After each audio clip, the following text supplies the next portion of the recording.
Olá, sejam bem-vindos ao podcast Educação.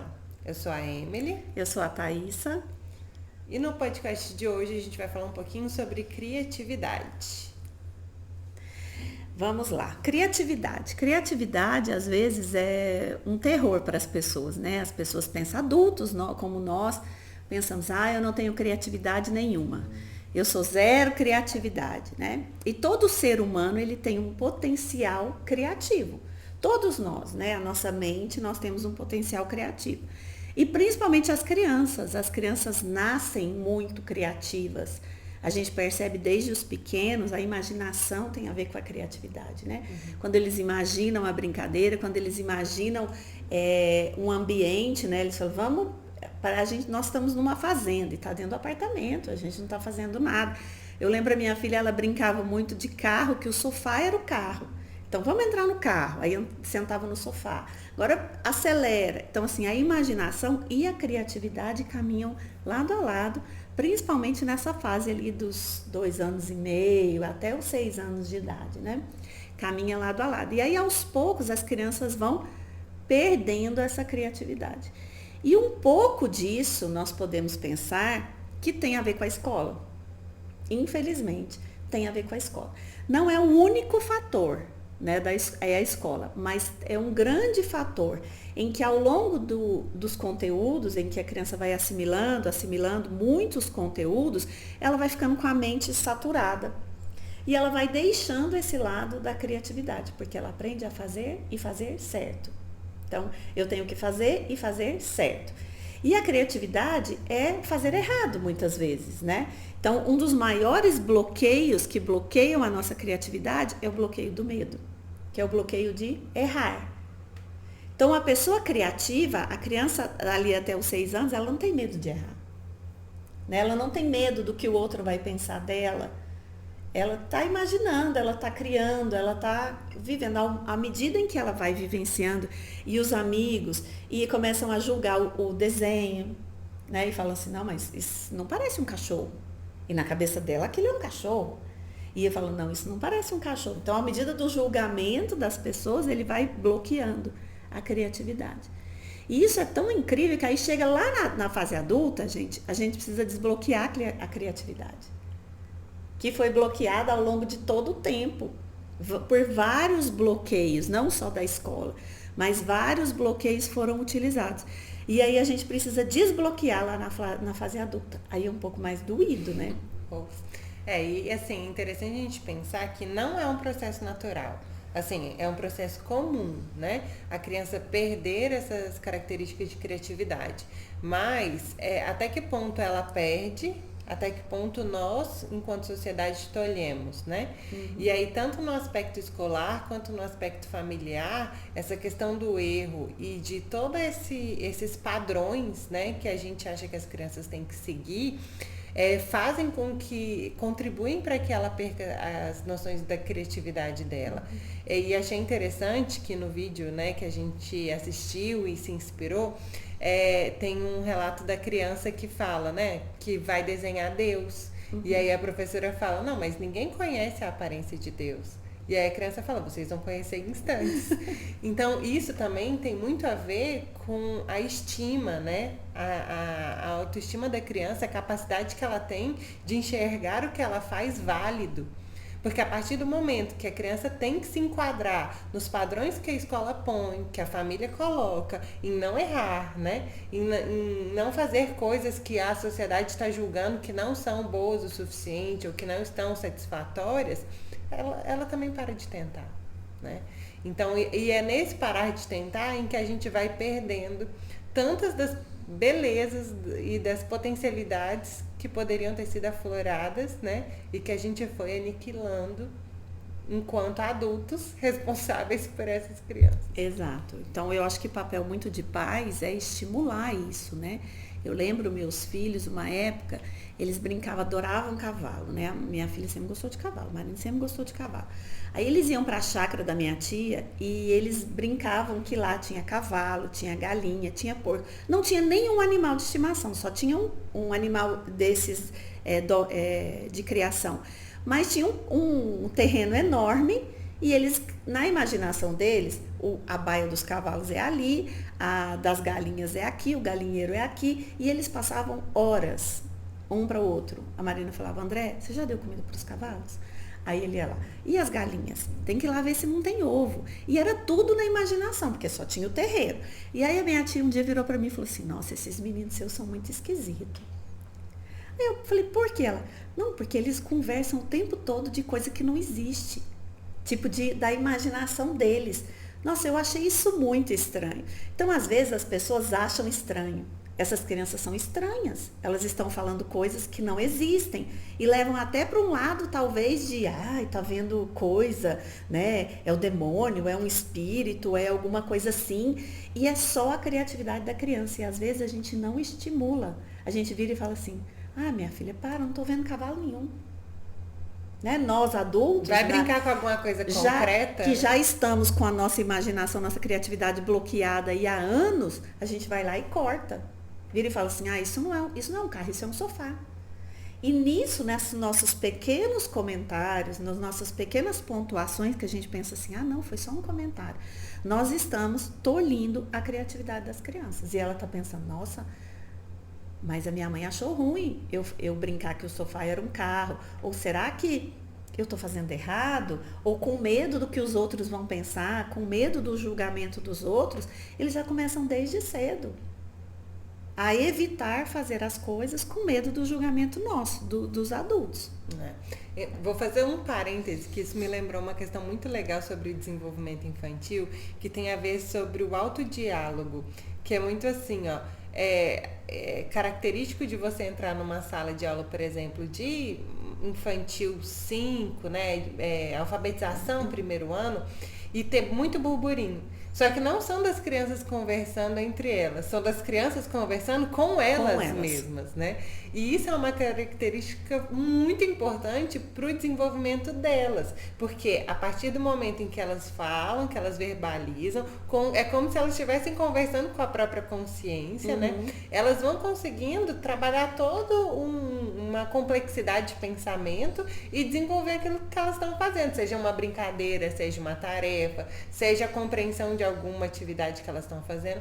E a gente acha isso muito estranho, né? Por quê? Porque a gente esqueceu como era quando a gente era criança. E a partir do momento que nós, adultos, julgamos que tudo que é estranho para nós é errado, pronto, aí a gente começa a querer encaixar as crianças como mini adultos. E aí o nosso discurso não combina com o que a gente faz, porque aí a gente como pais, não, porque essas crianças, nossa, que especial, que momento lindo, né? Crianças estão aí, é um momento de experimentação, de aprendizado, mas a gente está encarando eles como mini adultos. Então é muito hipócrita da nossa parte. Muito hipócrita. E é muito negativo isso, né? Porque aí a gente vai ver as consequências lá na frente. E é o que você falou, não são os grandes ações nossas como escola ou como lar, mas são as pequenas coisinhas do dia a dia, tolhendo a criatividade e a capacidade deles de tentar experimentar. Exato. E são pequenas coisas, como eu falei, e na escola, por exemplo, essa questão do autodiálogo é um desafio para os professores, eu concordo, porque na hora da prova, a criança quer lembrar o conteúdo em voz alta, ela quer contar em voz alta, quanto que é mesmo? 2 mais 2... Gente, mas isso é natural da criança. E aí o professor vira e fala, silêncio, na hora da prova ninguém conversa. Sendo que ela está aprendendo ainda. E ela ficar em silêncio, de boca fechada, vai bloquear o raciocínio dela. Vai bloquear o raciocínio, vai bloquear a criatividade, porque às vezes, gente, tem criança que é tão criativa que ela já imagina o 2, ela está fazendo matemática. Você pensa assim, não pode ser criativo na matemática, porque 2 mais 2 é sempre 4. Mas não, ela está lá imaginando o 2, ou ela está lá imaginando 2 frutinhas dançando, aí chega mais 2 frutinhas dançando, na cabeça dela, aí ela está fazendo a conta. Só que ela está imaginando, e nós adultos, queremos que ela fique, o quê? Olhando para o papel. Porque a conta está no papel. E às vezes ela está imaginando, é a maneira dela de raciocinar, é a maneira dela de fazer conexões. E aí que a gente fala que a educação, ela não trabalha com a diversidade. muitas vezes. Ela trabalha com a conformidade. Todo mundo vai fazer igual. É hora da prova, todo mundo vai ficar em silêncio, olhando para a prova, porque não pode nem olhar para o lado, porque se olhar para o lado já está colando do coleguinha. O menino do primeiro ano, ele não sabe nem o que é colar. A gente é que ele aprende na escola. Exatamente. A gente coloca esses conceitos aprendidos pelos professores, coordenadores. Isso. Ele aprende na escola o que é colar, porque ele não sabe o que é colar. Às vezes ele está olhando de curioso na prova do amigo, né? Ou na prova do lá. Aí a professora, claro, tem que ensinar, porque não pode ficar olhando a prova do amigo e tal. Mas, gente, tem que ser leve esse processo. Né? Leve, não é a primeira prova que a criança vai lá fazer no primeiro ano e que ela já tem que estar extremamente concentrada, extremamente em silêncio, sem olhar para o lado, sem pedir um lápis de cor emprestado. Até porque tem criança que nunca vai conseguir isso. Que nunca vai conseguir. Como adulto, nunca não vai conseguir. E não precisa também, eu acho, muitas vezes. Então a gente tem que pensar. Gente, eu falo, eu como adulta, eu sofri muito na faculdade de arquitetura. Porque você pensa, é uma área muito criativa. E você aprendeu o tempo todo a não ser criativo, digamos assim. E aí, quando você entra na faculdade de arquitetura, para ter uma ideia, tem uma matéria de criatividade. É no primeiro período. Então, quer dizer, eles já sabem que o adolescente chega lá bloqueado. Então, pensa assim, a gente tem que desbloquear. Você pensa, já é do sistema. A gente tem que desbloquear a criatividade desses adolescentes. E aí é uma aula, um semestre inteiro, para desbloquear a criatividade. E sabe o que é feito nessa aula? Muito curioso. Eram feitas na época, né? Não sei se hoje em dia ainda fazem. Vivências para nós olharmos para dentro de nós, né? De autoconhecimento, primeiro. E depois de olhar para fora.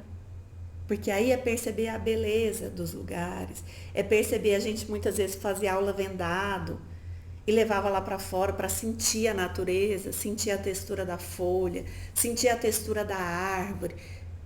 Você vê que é uma questão de despertar, não é a criatividade, gente, é despertar a sensibilidade.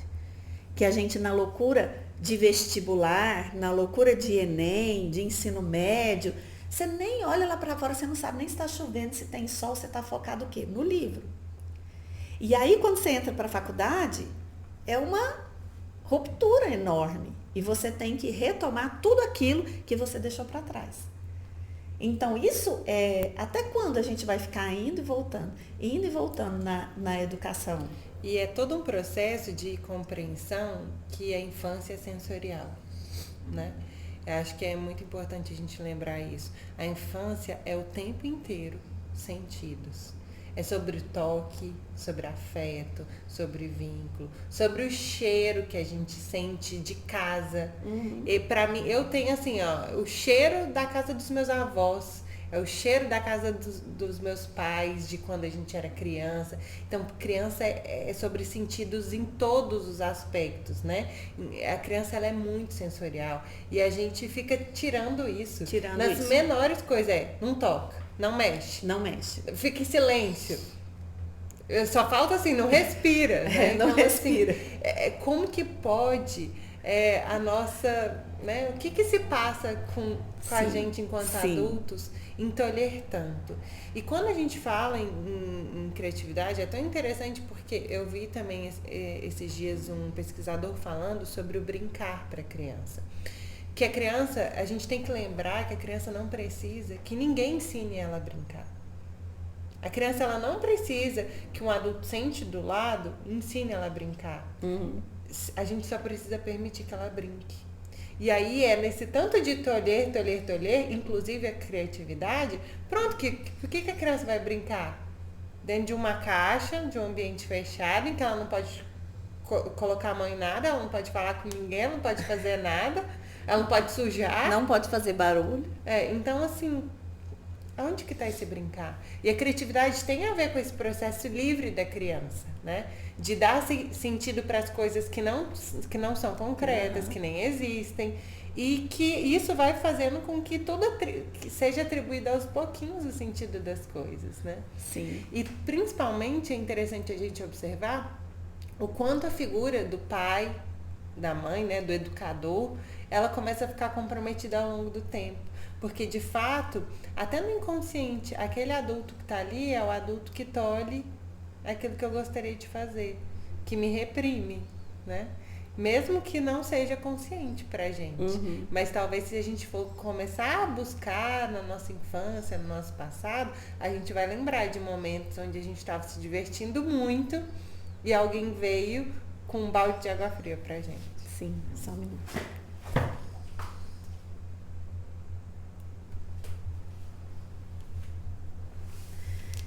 E muitas vezes a gente, na nossa pressa do dia a dia, na nossa angústia, digamos assim, a gente acaba atropelando esse sentir da criança, eu acho, igual a criança está lá fazendo tarefa e a gente querendo que ela tenha uma concentração máxima naquela tarefa. Aí ela fala assim, nossa mãe, que cheiro é esse? Que às vezes o vizinho está fazendo uma comida, uma pipoca, alguma coisa. Não, menino, não é nada. Agora volta para a tarefa. Então, quer dizer, ele começa aos poucos, com pequenos comandos, a entender que aquilo é errado. Né? Não é intenção, não é intencional nosso. Mas a gente começa aos poucos, ele começa aos poucos a entender, aquilo é errado. Então, quer dizer, ele para de prestar atenção no cheiro que vem dali, ele para de prestar atenção no barulho que vem de fora, às vezes um passarinho, alguma coisa que vem de fora, ele para de prestar atenção nas pequenas coisas. E começa a virar um adulto miniatura, que tem que estar 100% focado naquilo que ele está fazendo. E nós vamos criando as crianças assim. E os adolescentes assim, sendo o tempo todo bitolados e focados no aprendizado. Eu preciso concentrar, eu preciso aprender e vai deixando essa sensibilidade de lado. Só que depois a conta chega, que depois ele tem que voltar e recuperar essa sensibilidade, né? Então, como talvez resolver isso, como uma maneira de buscar uma solução, né? Em que a criança seja estimulada mesmo depois na adolescência a desenvolver essa criatividade, né? Através de pequenas coisas, através de um trabalho manual, através de uma arte, né? Porque a arte desperta a criatividade. Quando a criança toca um instrumento, quando a criança dança, né? Isso tem que ser, eu digo que tem que ser fundamentado na infância, porque depois lá na frente para o adolescente ele já se acostumou, ele não quer. E lá na frente é difícil o adolescente pensa, um adolescente pré-ENEM, ensino médio, ele vai querer aprender a tocar violão? Não. Aquilo não é importante. Aquilo não é importante. Mas se ele veio desde criança, ele vai estar lá na pressão, tem prova, final de semana, ele vai falar, não, eu vou pegar meu violão e vou tocar uma música. Que é uma maneira de desestressar, mas é uma maneira dele de se olhar para dentro, de trabalhar a criatividade dele.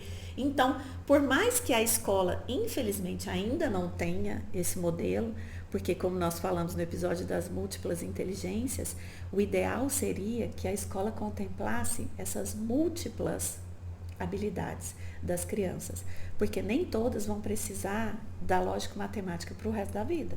Então, seria interessante que a escola contemplasse de igual maneira, gente, que a gente pensar, mas a escola tem aula de música, a escola tem aula de teatro, a escola tem aula de, vamos supor, de artes, né? Mas ela tem quantas vezes na semana? E qual o valor que a escola verdadeiramente atribui? Verdadeiramente. Porque é a primeira que eles tiram, né? É a primeira. Na hora que tem, não, mas vai ter reunião de pais. Não, põe no dia da arte. Do dia da aula de artes. Não vai fazer falta. Exato. Né? Então, a gente pensar, que valor realmente? Mas isso vem do nossa base curricular, base nacional curricular, porque isso aí muitas vezes está na escola porque é exigido, né? Educação física, artes, música, muitas vezes é exigido. Então, mas e que peso que isso está tendo? Né? Claro, a gente sabe qual que é o maior peso na escola? Matemática e português, que é o maior peso. Mas e como que a gente vai ter mais aula de artes, aula de dança, aula de educação física, se as crianças precisam ter aula de matemática e português toda semana, todo dia? Todo dia. Porque precisa cumprir currículo. Então, quer dizer, é uma questão, fala assim, mas é fácil, vamos colocar mais aula de dança. Não, é uma questão que está realmente embasado em alguma questão que precisa mudar de cima para baixo. Ou a escola vai ter que ter uma outra prioridade. fazer em horário extra, talvez, né? Fazer como se diz, uma agendamento ali, não sei como fazer, para que priorize isso verdadeiramente. Porque normalmente elas estão apenas cumprindo o currículo. E eu acho que pensar dessa forma como você trouxe, né, em vez de que a gente está indo na contramão da diversidade, caminhando para a conformidade. Enquanto pais e educadores, a nossa função é a vigilância constante dos nossos pequenos atos. A atenção verdadeira, como a gente já falou aqui antes, sobre como a escola entende isso, se realmente existe a sintonia do que nós praticamos no lar com o que está sendo trabalhado na escola, porque isso é fundamental para o desenvolvimento da criança, né? E se a gente não se importar com o que a escola, né, trabalha, ou com o viés de educação que a escola tem, a gente vai estar, às vezes, trabalhando na contramão. E isso vai ser ainda mais confuso e complicado para a criança e para nós, né, enquanto família. Então, acho que esse entendimento e essa vigilância desses pequenos atos já contribuem muito. É como se a gente passasse da figura de simplesmente responsáveis e se tornasse, talvez, um defensor, sabe, desse momento, principalmente ali de primeira infância, dessa criatividade, porque a gente tem a plena consciência da falta que isso vai fazer depois. E eu acho legal porque a gente começa a se despir de preconceitos quando a gente começa a tirar os rótulos que a gente coloca, às vezes, internamente nas nossas crianças. Teve uma atividade de criatividade, trabalho manual, que foi proposta numa atividade do meu filho. E eu olhei e falei assim, ele nunca vai gostar disso, porque ele não para. Porque ele é elétrico, ele parar para fazer uma tapeçaria, uma atividade manual, nunca na vida. Eu acho que ele não tem nem coordenação motora fina para fazer isso, mas ok, vamos lá. No final, esse menino ele ficou tão apaixonado por tapeçaria e foi tão legal observar que aquilo que eu achava que ele não dava conta, na verdade era alguma coisa que ele nunca tinha sido estimulado a fazer. Então, assim, eu desconhecia as capacidades dele porque eu nunca tinha ofertado alguma oportunidade como aquela. E aquilo dele navegar no mundinho de cores, ele fica assim, ó, em outra vibe. E o mais engraçado, porque para mim, para aquilo, precisaria de uma concentração, de um nível ali até corporal, de se voltar para aquilo. Não, ele faz tapeçaria andando. Ele faz tapeçaria no chão, ele faz tapeçaria deitado. Então, assim, ele está descobrindo os jeitos de desenvolver aquilo para ele. Soltar a criatividade. Então, acho que a gente precisa permitir mais que as nossas crianças brinquem de massinha, que as nossas crianças coloram, que as nossas crianças experimentem, né, coisas diferentes.